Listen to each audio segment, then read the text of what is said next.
भजने बाबू मोत का केतरो भजने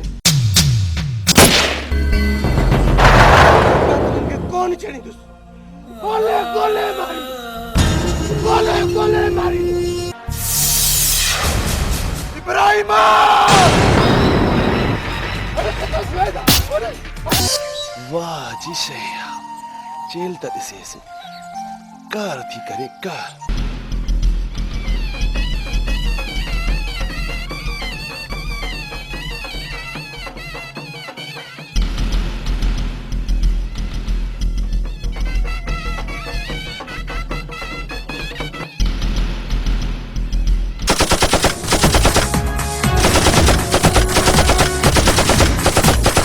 बस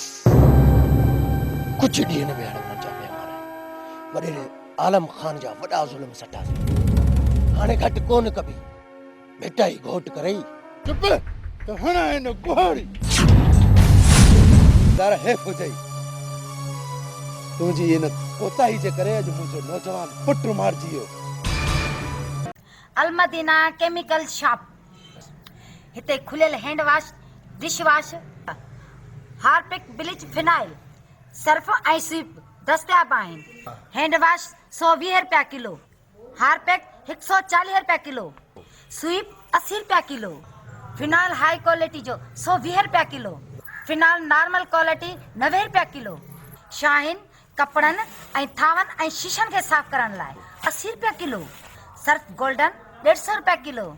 सर्फ सिल्वर 120 रुपया किलो ब्लीच अछनि कपड़नि जा दाग साफ़ करण लाइ 80 रुपया किलो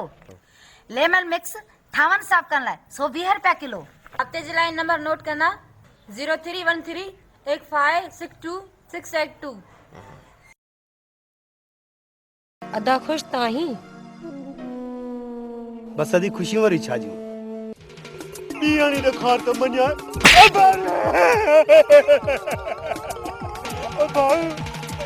ट्रीन जाए कलंदर शाबाद के बने न त हेतो जा धोबी मुंहिंजी सुथण धोई धोई थकिजी पवंदा हाणे तुंहिंजो रस्तो बिल्कुलु साफ़ आहे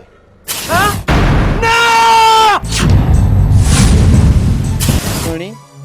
तूं मूंसां केतिरो प्यार कंदी आहीं पागल प्यार जी त का माप ई न थींदी आहे अधा मां पीढ़ी ते तगारी करंदो आहियां अॼु मूंखे मज़दूरी न लॻी त मां हिनखे कपिड़ा कान वठी ॾियां कपिड़ा वठी ॾियां जेकॾहिं हू ज़ालिम आहिनि त असां बि ज़ुल्म हाणे बर्दाश्त कोन कंदासीं